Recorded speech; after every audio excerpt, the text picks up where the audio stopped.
سورۃ الفاتحہ۔ سورہ فاتحہ کا تعارف، مقام نزول۔ اکثر علماء کے نزدیک سورہ فاتحہ مکہ مکرمہ میں نازل ہوئی ہے۔ امام مجاہد رحمۃ اللہ تعالی علیہ فرماتے ہیں سورہ فاتحہ مدینہ منورہ میں نازل ہوئی ہے، اور ایک قول یہ ہے کہ سورہ فاتحہ 2 مرتبہ نازل ہوئی، ایک مرتبہ مکہ مکرمہ میں اور دوسری مرتبہ مدینہ منورہ میں نازل ہوئی ہے۔ آیات، کلمات اور حروف کی تعداد، اس صورت میں ایک رکوع، 7 آیتیں، 27 کلمے اور 140 حروف ہیں۔ سورہ فاتحہ کے اسماء اور ان کی وجہ تسمیہ۔ اس سورت کے متعدد نام ہیں، اور ناموں کا زیادہ ہونا اس کی فضیلت اور شرف کی دلیل ہے۔ اس کے مشہور 15 نام یہ ہیں۔ نمبر 1، سورہ فاتحہ۔ سورہ فاتحہ سے قرآن پاک کی تلاوت شروع کی جاتی ہے، اور اسی سورت سے قرآن پاک لکھنے کی ابتدا کی جاتی ہے، اس لیے اسے فاتحۃ الکتاب یعنی کتاب کی ابتدا کرنے والی کہتے ہیں۔ نمبر 2، اس سورت کی ابتدا الحمدللہ سے ہوئی، اس مناسبت سے اسے سورۃ الحمد یعنی وہ سورت جس میں اللہ تعالیٰ کی حمد بیان کی گئی ہے کہتے ہیں۔ نمبر 3 اور 4، سورہ فاتحہ قرآن پاک کی اصل ہے، اس بنا پر اسے ام القرآن اور ام الکتاب کہتے ہیں۔ نمبر 5، یہ سورت نماز کی ہر رکعت میں پڑھی جاتی ہے، یا یہ سورت 2 مرتبہ نازل ہوئی ہے، اس وجہ سے اسے السبع المثانی یعنی بار بار پڑھی جانے والی یا ایک سے زائد مرتبہ نازل ہونے والی 7 آیتیں کہا جاتا ہے۔ نمبر 6، 7 اور 8، دین کے بنیادی امور کا جامع ہونے کی وجہ سے سورہ فاتحہ کو سورۃ الکنز، سورۃ الوافیہ اور سورۃ الکافیہ کہتے ہیں۔ نمبر 9 اور 10، شفا کا باعث ہونے کی وجہ سے اسے سورۃ الشفا اور سورۃ الشافیہ کہتے ہیں۔ نمبر 11، 12، 13، 14 اور 15، دعا پر مشتمل ہونے کی وجہ سے اسے سورۃ الدعاء، سورۃ تعلیم المسئلہ، سورۃ السوال، سورۃ المناجات اور سورۃ التفویض بھی کہا جاتا ہے۔ سورہ فاتحہ کے فضائل۔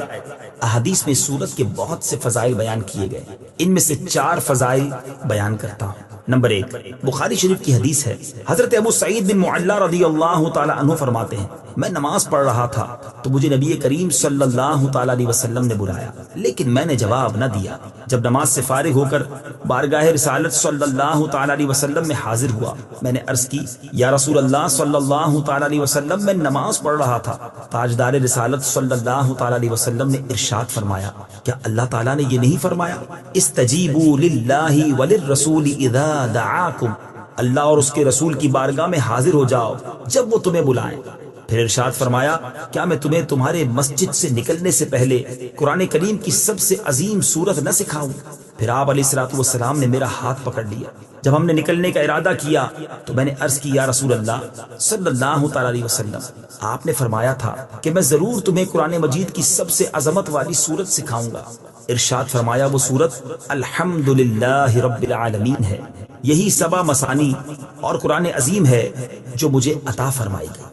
نمبر 2، مسلم شریف کی حدیث ہے، حضرت عبداللہ ابن عباس رضی اللہ تعالی عنہما فرماتے ہیں، ایک فرشتہ آسمان سے نازل ہوا اور اس نے سید المرسلین صلی اللہ تعالی علیہ وسلم کی بارگاہ میں سلام پیش کر کے عرض کی، یا رسول اللہ صلی اللہ تعالی علیہ وسلم، آپ کو ان 2 نوروں کی بشارت ہو جو آپ کے علاوہ اور کسی نبی کو عطا نہیں کیے گئے، اور وہ 2 نور یہ ہیں، نمبر 1 سورہ فاتحہ، نمبر 2 سورہ بقرہ کی آخری آیت ہے۔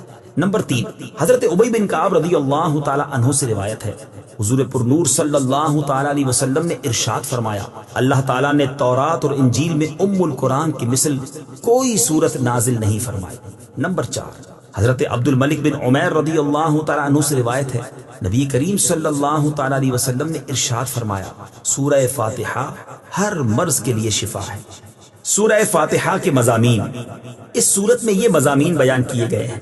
نمبر 1، اس سورت میں اللہ تعالیٰ کی حمد و ثنا کا بیان ہے۔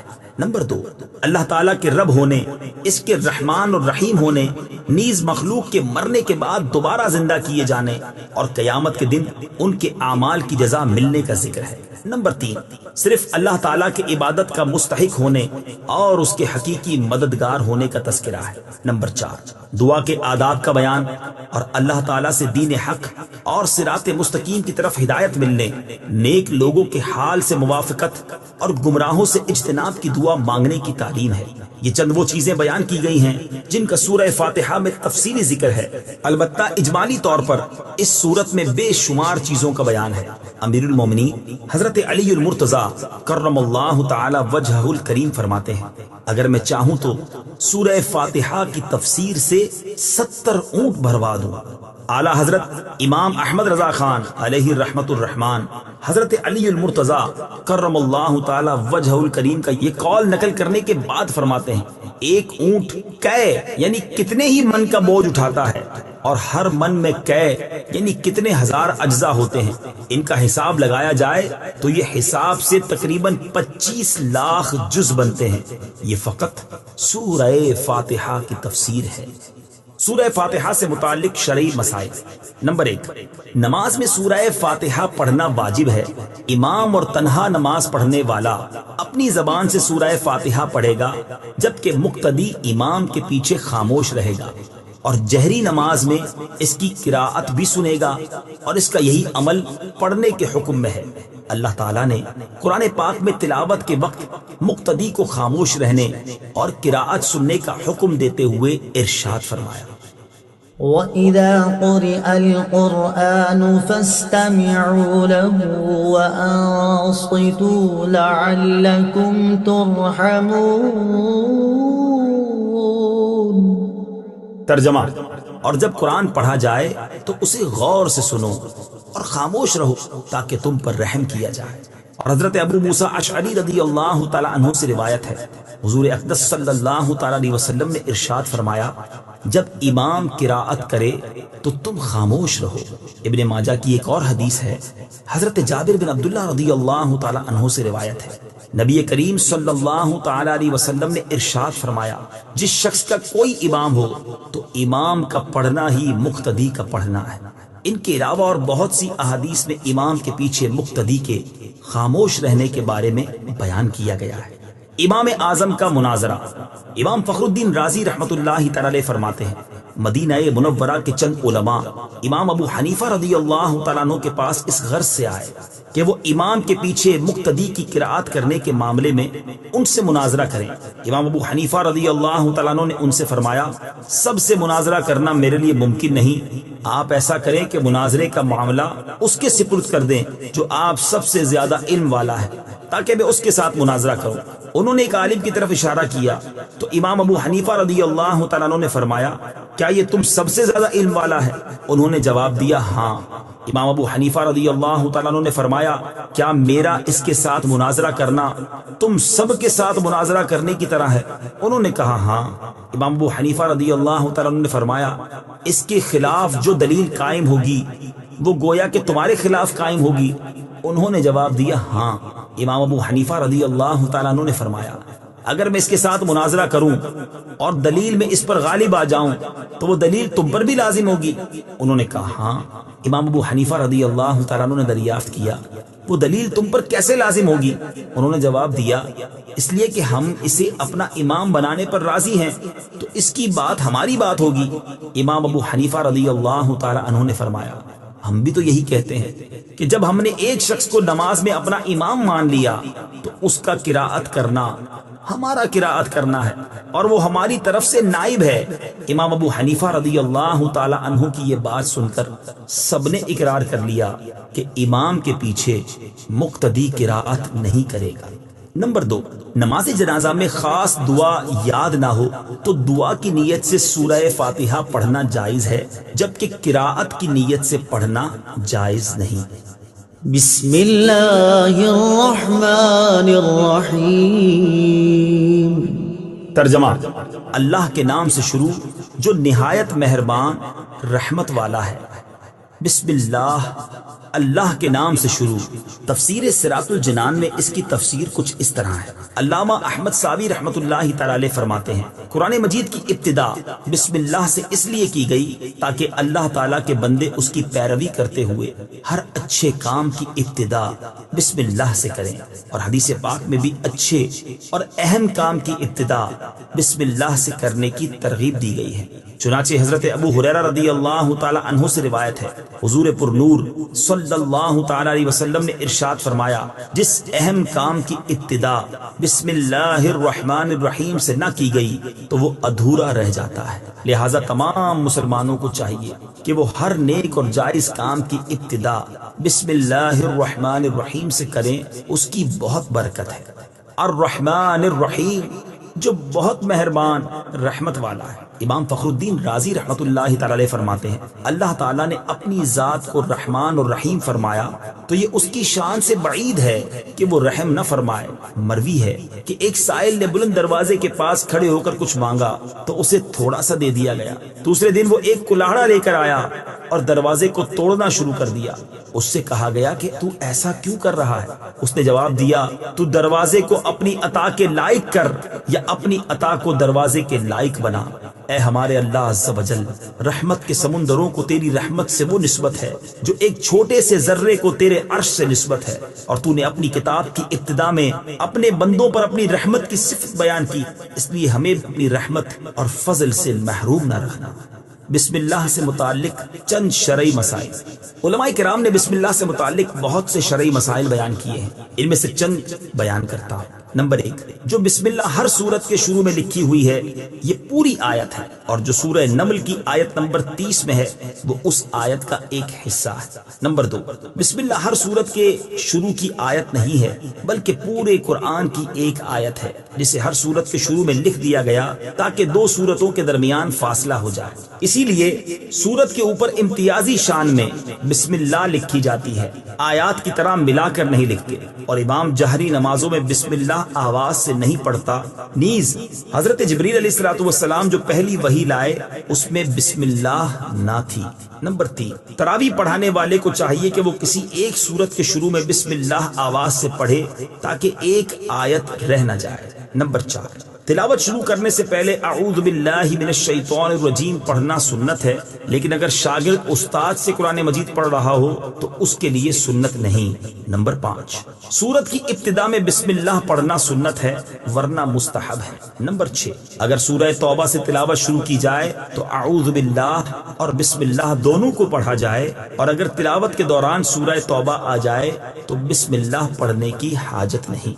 الحمد للہ رب العالمین۔ ترجمہ، سب تعریفیں اللہ کے لیے ہیں جو تمام جہان والوں کا پالنے والا ہے۔ الحمدللہ، سب تعریفیں اللہ کے لیے ہیں۔ تفسیر صراط الجنان میں اس کی تفسیر کچھ اس طرح ہے، یعنی ہر طرح کی حمد اور تعریف کا مستحق اللہ تعالیٰ ہے، کیونکہ اللہ تعالیٰ کمال کی تمام صفات کا جامع ہے۔ حمد اور شکر کی تعریف۔ حمد کا معنی ہے کسی کی اختیاری خوبیوں کی بنا پر اس کی تعریف کرنا، اور شکر کی تعریف یہ ہے کہ کسی کے احسان کے مقابلے میں زبان، دل یا اعضاء سے اس کی تعظیم کرنا۔ اور ہم چونکہ اللہ عز و جل کی حمد عام طور پر اس کے احسانات کے پیش نظر کرتے ہیں، اس لیے ہماری یہ حمد شکر بھی ہوتی ہے۔ اللہ تعالیٰ کی حمد و ثنا کرنے کے فضائل۔ احادیث میں اللہ تعالیٰ کی حمد و ثنا کرنے کے بہت فضائل بیان کیے گئے ہیں، ان میں سے 3 فضائل پیش کرتا ہوں۔ نمبر 1، مسلم شریف کی حدیث ہے، حضرت انس بن مالک رضی اللہ تعالی عنہ سے روایت ہے، نبی اکرم صلی اللہ تعالی علیہ وسلم نے ارشاد فرمایا، اللہ تعالیٰ بندے کی اس بات سے خوش ہوتا ہے کہ وہ کچھ کھائے تو اللہ تعالیٰ کی حمد کرے، اور کچھ پیے تو اللہ تعالیٰ کی حمد کرے۔ نمبر 2، ابن ماجہ کی حدیث ہے، حضرت جابر بن عبداللہ رضی اللہ تعالی عنہ سے روایت ہے، حضور پر نور صلی اللہ تعالی علیہ وسلم نے ارشاد فرمایا، سب سے افضل ذکر لا الہ الا اللہ ہے، اور سب سے افضل دعا الحمدللہ ہے۔ نمبر 3، ابن ماجہ ہی کی حدیث ہے، حضرت انس بن مالک رضی اللہ تعالی عنہ سے روایت ہے، حضور اقدس صلی اللہ تعالی علیہ وسلم نے ارشاد فرمایا، جب اللہ تعالیٰ اپنے بندے پر کوئی نعمت نازل فرماتا ہے اور وہ نعمت ملنے پر الحمدللہ کہتا ہے تو یہ حمد اللہ تعالیٰ کے نزدیک اس دی گئی نعمت سے زیادہ افضل ہے۔ حمد سے متعلق شرعی حکم: خطبے میں حمد واجب، کھانے کے بعد مستحب، چھینک آنے کے بعد سنت، حرام کام کے بعد حرام، اور بعض صورتوں میں کفر ہے۔ للہ، اللہ کے لیے۔ اللہ اس ذات اعلیٰ کا عظمت والا نام ہے جو تمام کمال والی صفتوں کی جامع ہے، اور بعض مفسرین نے اس لفظ کے معنی بھی بیان کیے، جیسے اس کا ایک معنی ہے عبادت کا مستحق، دوسرا معنی ہے وہ ذات جس کی معرفت میں عقل حیران ہے، تیسرا معنی ہے وہ ذات جس کی بارگاہ میں سکون حاصل ہوتا ہے، اور چوتھا معنی ہے وہ ذات کہ مصیبت کے وقت جس کی پناہ تلاش کی جائے۔ رب العالمین، جو سارے جہان والوں کا مالک ہے۔ تفسیر صراط الجنان میں اس کی تفسیر کچھ اس طرح ہے: لفظ رب کے کئی معنی ہیں، جیسے سید، مالک، معبود، ثابت، مصلح، اور بتدریج مرتبہ کمال تک پہنچانے والا، اور اللہ تعالیٰ کے علاوہ ہر موجود چیز کو عالم کہتے ہیں، اور اس میں تمام مخلوقات داخل ہیں۔ الرحمن الرحیم۔ ترجمہ: بہت مہربان، رحمت والا۔ الرحمن، بہت مہربان۔ تفسیر صراط الجنان میں اس کی تفسیر کچھ اس طرح ہے: رحمان اور رحیم اللہ تعالیٰ کے دو صفاتی نام ہیں۔ رحمان کا معنی ہے نعمتیں عطا کرنے والی وہ ذات جو بہت زیادہ رحمت فرمائے، اور رحیم کا معنی ہے بہت رحمت فرمانے والا۔ یاد رہے کہ حقیقی طور پر نعمت عطا فرمانے والی ذات اللہ تعالیٰ کی ہے، کہ وہی تنہا ذات ہے جو اپنی رحمت کا بدلہ طلب نہیں فرماتی۔ ہر چھوٹی بڑی، ظاہری، باطنی، جسمانی، روحانی، دنیاوی اور اخروی نعمت اللہ تعالیٰ ہی عطا فرماتا ہے، اور دنیا میں جس شخص تک جو نعمت پہنچتی ہے وہ اللہ تعالیٰ کی رحمت ہی سے ہے، کیونکہ کسی کے دل میں رحم کا جذبہ پیدا کرنا، رحم کرنے پر قدرت دینا، نعمت کو وجود میں لانا، دوسرے کا اس نعمت سے فائدہ اٹھانا، اور فائدہ اٹھانے کے لیے اعضاء کی سلامتی عطا کرنا، یہ سب اللہ تعالیٰ کی طرف سے ہی ہے۔ اللہ تعالیٰ کی وسیع رحمت دیکھ کر گناہوں پر بے باک نہیں ہونا چاہیے۔ ابو عبداللہ محمد بن احمد قرطبی رحمت اللہ تعالی علیہ فرماتے ہیں، اللہ تعالیٰ نے رب العالمین کے بعد اپنے دو اوصاف رحمان اور رحیم بیان فرمائے۔ اس کی وجہ یہ ہے کہ جب اللہ تعالیٰ نے فرمایا کہ وہ رب العالمین ہے، تو اس سے سننے اور پڑھنے والے کے دل میں اللہ تعالیٰ کی عظمت کی وجہ سے اس کا خوف پیدا ہوا، تو اس کے ساتھ ہی اللہ تعالیٰ کے دو اوصاف رحمان اور رحیم ذکر کر دیے گئے، جن کے ضمن میں اللہ تعالیٰ کی اطاعت کرنے کی ترغیب ہے۔ یوں ترہیب اور ترغیب دونوں کا بیان ہو گیا، تاکہ بندہ اللہ تعالیٰ کی اطاعت کرنے کی طرف اچھی طرح راغب ہو اور اس کی نافرمانی کرنے سے رکنے کی خوب کوشش کرے۔ قرآن مجید میں اور مقامات پر اللہ تعالیٰ کی رحمت اور اس کے عذاب دونوں کو واضح طور پر ایک ساتھ ذکر کیا گیا ہے۔ چنانچہ اللہ تعالیٰ ارشاد فرماتا ہے: نبئ عبادی انی انا الغفور الرحیم وان عذابی هو العذاب الالیم۔ ترجمہ: میرے بندوں کو خبر دو کہ بے شک میں ہی بخشنے والا مہربان ہوں، اور بے شک میرا ہی عذاب دردناک عذاب ہے۔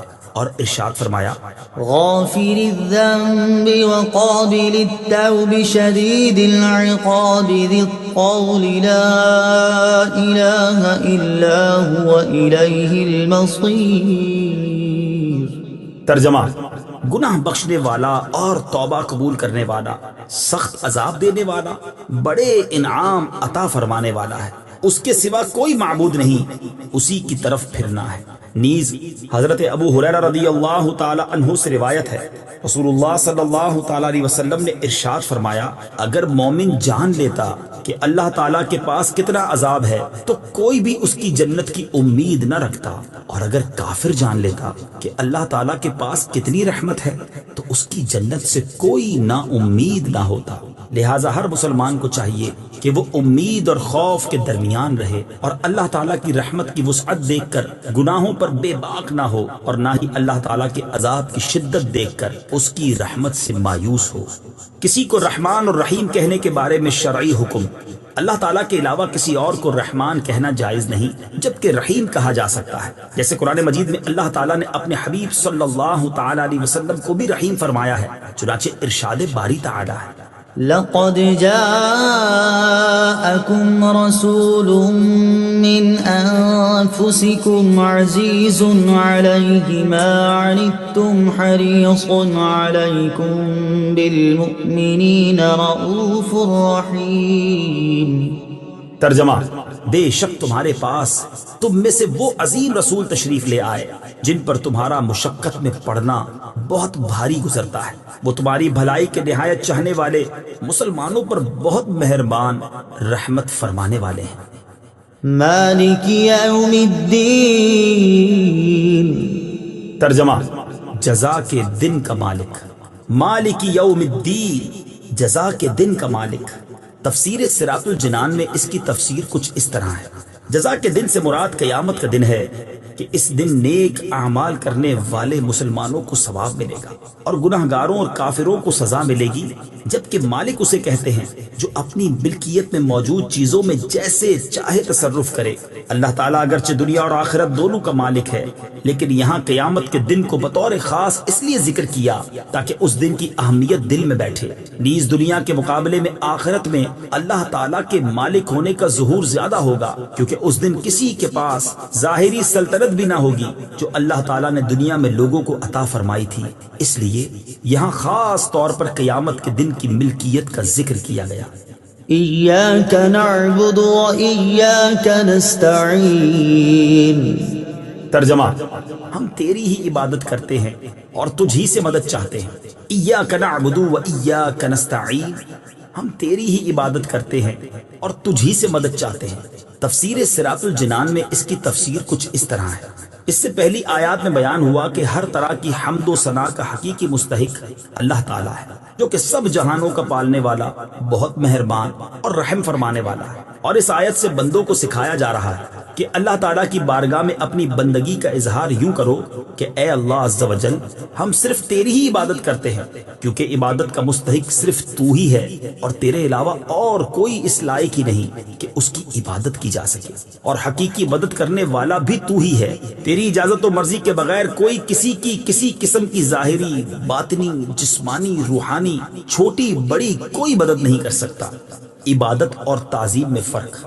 عبادت کا مفہوم بہت واضح ہے، سمجھنے کے لیے اتنا ہی کافی ہے کہ کسی کو عبادت کے لائق سمجھتے ہوئے اس کی کسی قسم کی تعظیم کرنا عبادت کہلاتا ہے، اور اگر عبادت کے لائق نہ سمجھیں تو وہ محض تعظیم ہوگی، عبادت نہیں کہلائے گی۔ جیسے نماز میں ہاتھ باندھ کر کھڑا ہونا عبادت ہے، لیکن یہی نماز کی طرح ہاتھ باندھ کر کھڑا ہونا استاد، پیر یا ماں باپ کے لیے ہو تو محض تعظیم ہے، عبادت نہیں۔ اور دونوں میں فرق وہی ہے جو ابھی بیان کیا گیا ہے۔ آیت ایاک نعبد سے معلوم ہونے والی اہم باتیں: آیت میں جمع کے صیغے ہیں، جیسے ہم تیری ہی عبادت کرتے ہیں۔ اس سے معلوم ہوا کہ نماز جماعت کے ساتھ ادا کرنی چاہیے، اور دوسروں کو بھی عبادت کرنے میں شریک کرنے کا فائدہ یہ ہے کہ گناہ گاروں کی عبادتیں اللہ تعالیٰ کی بارگاہ کے محبوب اور مقبول بندوں کی عبادتوں کے ساتھ جمع ہو کر قبولیت کا درجہ پا لیتی ہے۔ نیز یہ بھی معلوم ہوا کہ اللہ تعالیٰ کی بارگاہ میں اپنی حاجت عرض کرنے سے پہلے اپنی بندگی کا اظہار کرنا چاہیے۔ امام عبداللہ بن احمد نصفی رحمۃ اللہ تعالی علیہ فرماتے ہیں، عبادت کو مدد طلب کرنے سے پہلے ذکر کیا گیا کیونکہ حاجت طلب کرنے سے پہلے اللہ تعالیٰ کی بارگاہ میں وسیلہ پیش کرنا قبولیت کے زیادہ قریب ہے۔ اللہ تعالیٰ کی بارگاہ میں وسیلہ پیش کرنے کی برکت۔ ہر مسلمان کو چاہیے کہ وہ اللہ تعالیٰ کی بارگاہ میں کسی کا وسیلہ پیش کر کے اپنی حاجات کے لیے دعا کیا کرے، تاکہ اس وسیلے کے صدقے دعا جلد مقبول ہو جائے۔ اور اللہ تعالیٰ کی بارگاہ میں وسیلہ پیش کرنا قرآن و حدیث سے ثابت ہے۔ چنانچہ وسیلے کے بارے میں اللہ تعالیٰ ارشاد فرماتا ہے: یا ایھا الذین آمنوا اتقوا اللہ وابتغوا الیہ الوسیلہ ترجمہ: اے ایمان والو، اللہ سے ڈرو اور اس کی طرف وسیلہ ڈھونڈو۔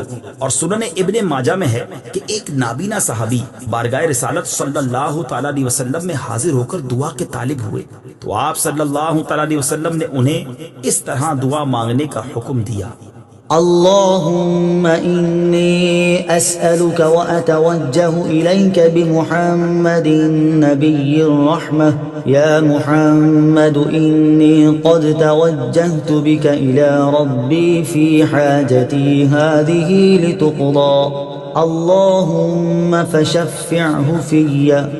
اے اللہ عز و جل، میں تجھ سے سوال کرتا ہوں اور تیری طرف نبی رحمت حضرت محمد صلی اللہ تعالی علیہ وسلم کے ساتھ متوجہ ہوتا ہوں۔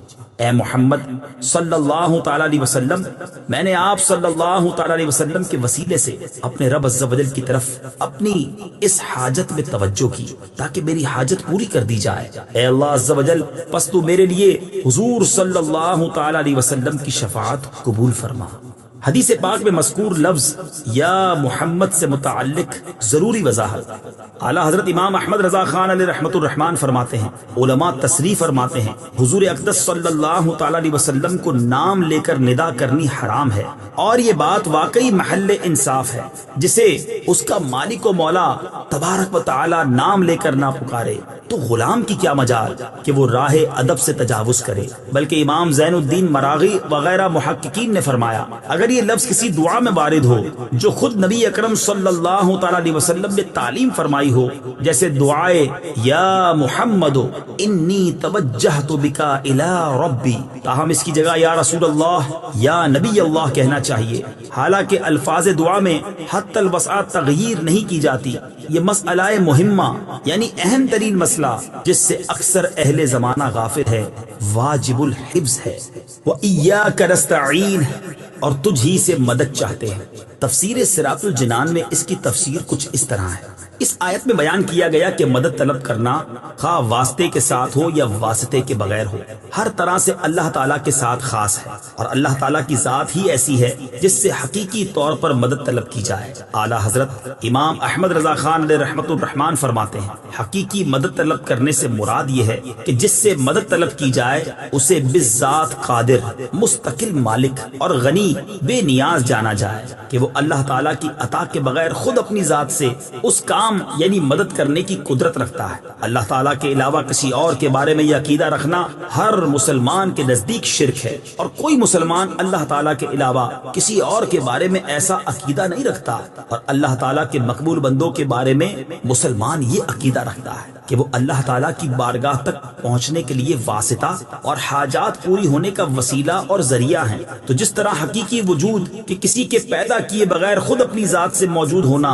اللہ تعالیٰ کے ساتھ خاص ہے، اس کے باوجود کسی کو موجود کہنا اس وقت تک شرک نہیں جب تک وہی حقیقی وجود مراد نہ لیا جائے۔ یوں ہی حقیقی علم کہ کسی کی عطا کے بغیر خود اپنی ذات سے ہو، اور حقیقی تعلیم کہ کسی چیز کی محتاجی کے بغیر از خود کسی کو سکھانا اللہ تعالیٰ کے ساتھ خاص ہے، اس کے باوجود دوسرے کو عالم کہنا یا اس سے علم طلب کرنا اس وقت تک شرک نہیں ہو سکتا جب تک وہی اصلی معنی مقصود نہ ہو۔ تو اسی طرح کسی سے مدد طلب کرنے کا معاملہ ہے کہ اس کا حقیقی معنی اللہ تعالیٰ کے ساتھ خاص ہے، اور وسیلہ و واسطہ کے معنی میں اللہ تعالیٰ کے علاوہ کے لیے ثابت ہے اور حق ہے، بلکہ یہ معنی تو غیر خدا ہی کے لیے خاص ہیں، کیونکہ اللہ تعالیٰ وسیلہ اور واسطہ بننے سے پاک ہے۔ اس سے اوپر کون ہے کہ یہ اس کی طرف وسیلہ ہوگا، اور اس کے سوا حقیقی حاجت روا کون ہے کہ یہ بیچ میں واسطہ بنے گا۔ بد مذہبوں کی طرف سے ہونے والا ایک اعتراض ذکر کر کے اس کے جواب میں فرماتے ہیں، یہ نہیں ہو سکتا کہ خدا سے توسل کر کے اسے کسی کے یہاں وسیلہ اور ذریعہ بنایا جائے۔ اس وسیلہ بننے کو ہم اولیاء کرام سے مانگتے ہیں کہ وہ دربار الہی میں ہمارا وسیلہ، ذریعہ اور قضاء حاجات کا واسطہ ہو جائیں۔ اس بے وقوفی کے سوال کا جواب اللہ تعالیٰ نے اس آیت کریمہ میں دیا ہے۔ وَلَوْ أَنَّهُمْ إِذْ ظَلَمُوا أَنفُسَهُمْ جَاءُوكَ فَاسْتَغْفَرُوا اللَّهَ وَاسْتَغْفَرَ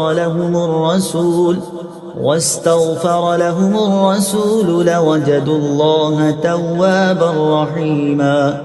ترجمہ: اور جب وہ اپنی جانوں پر ظلم یعنی گناہ کر کے تیرے پاس حاضر ہوں اور اللہ سے معافی چاہیں اور معافی مانگیں ان کے لیے رسول، تو بے شک اللہ کو توبہ قبول کرنے والا مہربان پائیں گے۔ کیا اللہ تعالیٰ اپنے آپ نہیں بخش سکتا تھا؟ پھر کیوں یہ فرمایا کہ اے نبی تیرے پاس حاضر ہوں اور تو اللہ سے ان کی بخشش چاہے تو یہ دولت و نعمت پائیں؟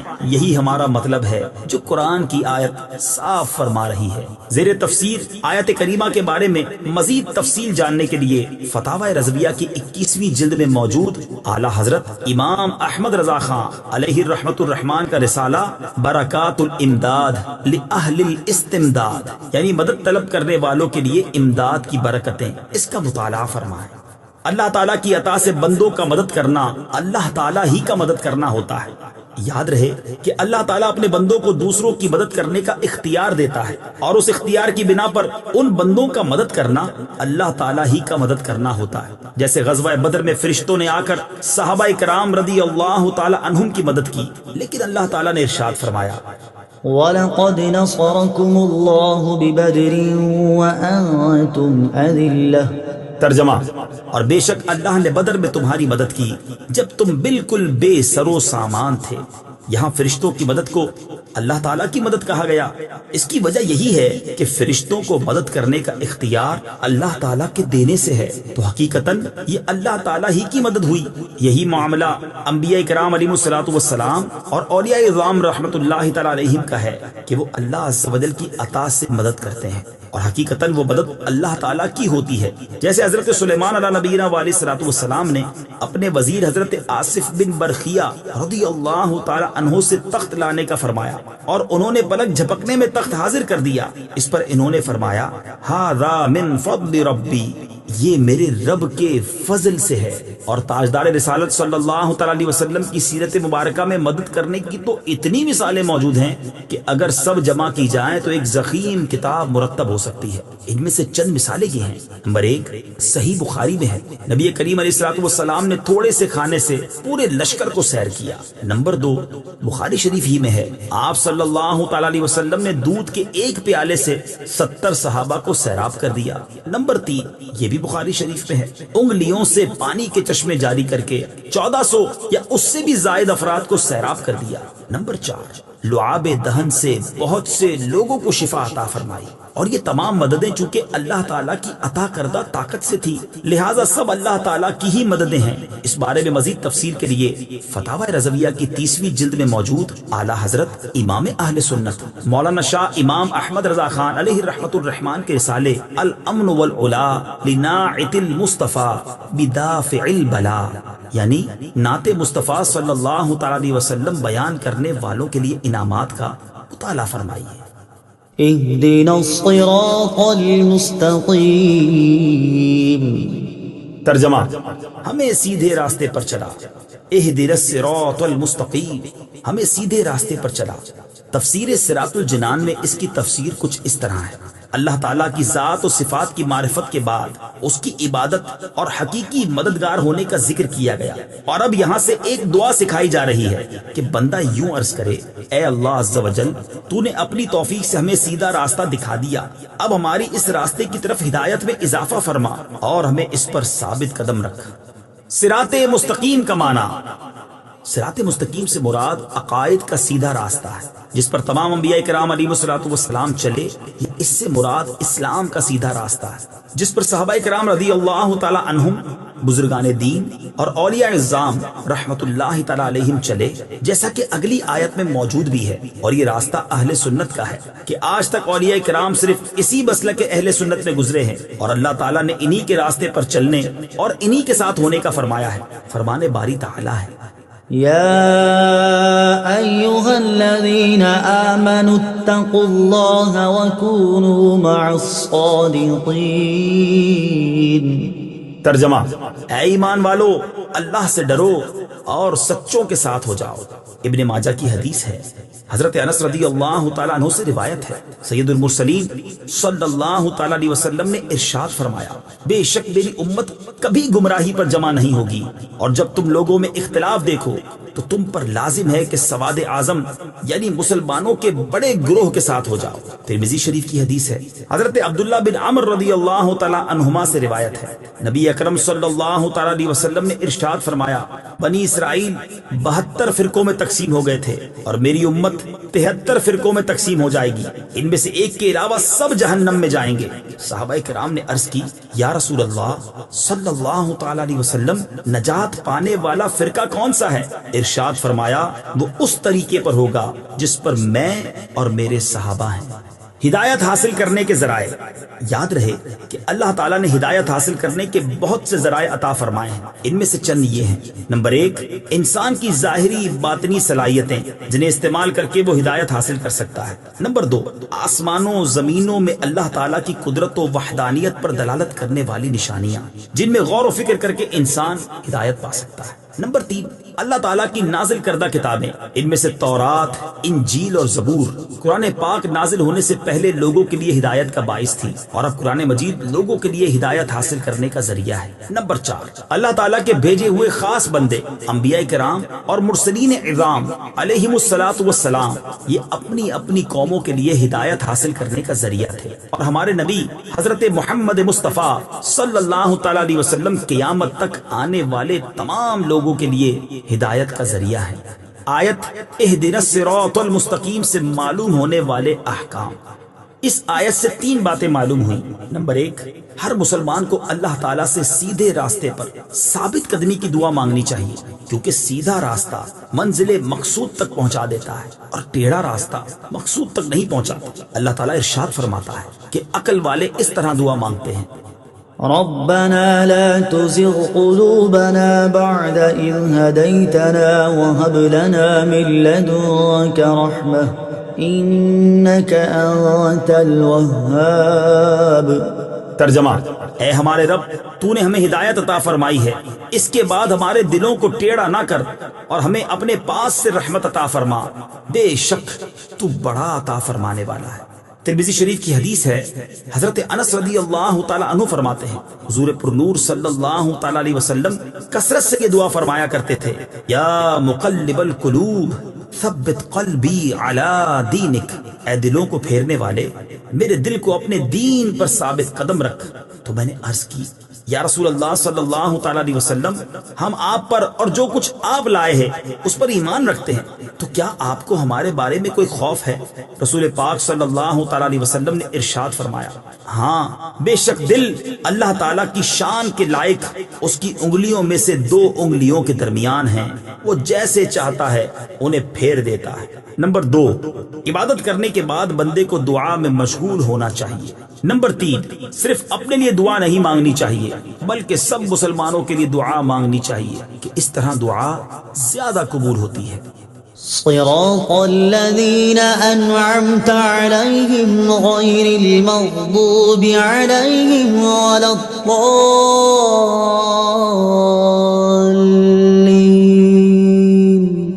ترجمہ، ان لوگوں کا راستہ جن پر تو نے احسان کیا، نہ کہ ان کا راستہ جن پر غضب ہوا اور نہ بہکے ہوئوں کا۔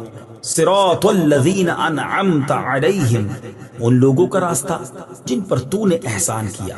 تفسیر صراط الجنان میں اس کی تفسیر کچھ اس طرح ہے، یہ جملہ اس سے پہلی آیت کی تفسیر ہے کہ صراط مستقیم سے مراد ان لوگوں کا راستہ ہے جن پر اللہ تعالیٰ نے احسان و انعام فرمایا، اور جن لوگوں پر اللہ تعالیٰ نے اپنا فضل و احسان فرمایا ہے ان کے بارے میں ارشاد فرماتا ہے، ومن يطع الله والرسول فأولئك مع الذين أنعم الله عليهم من